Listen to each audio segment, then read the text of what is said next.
Lobbing and overheads. Anybody have any idea why you would lob the ball? Push them. Oh, come on. Get out of trouble. In trouble? Yep. You're in trouble? Get them. So what does it do? It buys you time. Yes. Right? When they What look would be like some a other wall. reasons? When they look like a wall up at the If kitchen you've got line. two people, and that of course is unfair in this instance, but if you've got two people that are really demonstrating that they've got great defense and they're holding down the line, it's a great opportunity now to break that pattern up. Yes. How do you do a lob? Yeah, so right, it's just a big dink. We actually do this a lot, but it's accidental. It's called a pop-up. We all do the pop-ups, right? Those are short lobs. Those are short lobs. Well, it changes a little bit when you Yeah. have somebody as tall as Matt, right? Doesn't matter how high that lob is, it does seem that he's able to capture it, right? Yeah. So let's start with the initial formula. The idea is to be able to dink the ball comfortably and disguise when you are going to do the lob. Yes. It doesn't take a really big swing to get relatively high shot, a good elevation, right? So you can dink it to either one. You can dink it to Robert as well.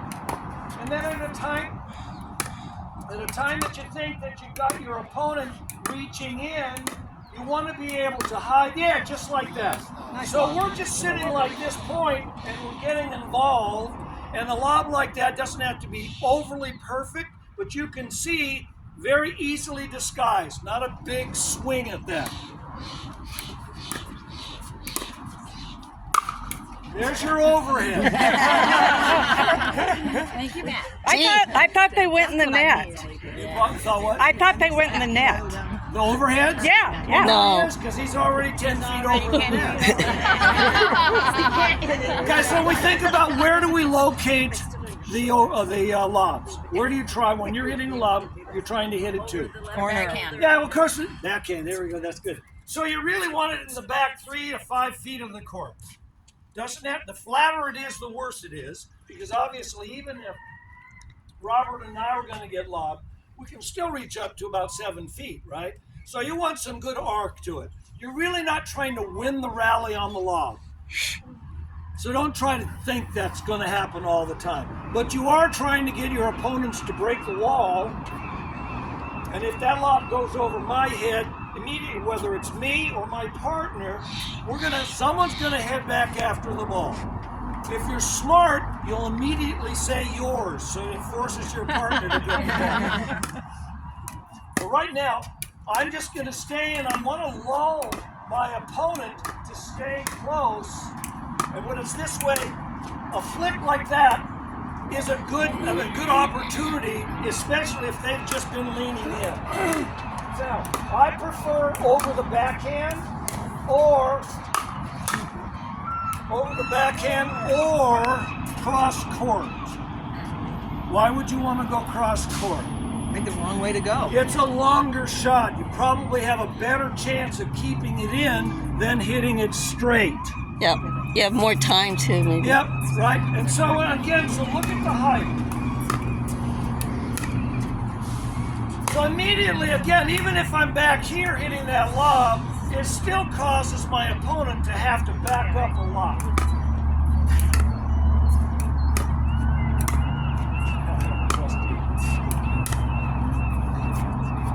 I'll back up there, okay? So I want you in the first part of our drills this morning to do basically 2 ways of doing this. You can just dink to each other like this, and then one person is the designated lobber. Good, love that. Okay? Or hit a ball that just sets me up. Or I can practice my lobs from deep court. Mm-hmm. Getting used to getting some air underneath the ball. Okay, the other thing too is I can go on my third shot drops and Matt can be working on his lobs from there. Lob it. Good. Out just a couple inches. But so both of us get an opportunity to practice our lobs from various locations of the court. Okay? Does that make sense so far? Yep. So I want you to get some exchanges on that. Get a feeling of what does it take to hit a nice easy dink and how much how little more it takes to hit a nice lob. Again, it should be where you're set up hitting a dink, but your shot then should be held quietly. And if you feel like your opponent is up in here or just recovering from a dink you've hit, then I want that ball to get elevation and into the depth of the court. Okay? And then once we get that done for about 20 minutes to half an hour, we'll take break here and we'll come back and we'll talk about the overheads. Because we want to work on that so that we're not hitting the ball into the net so much.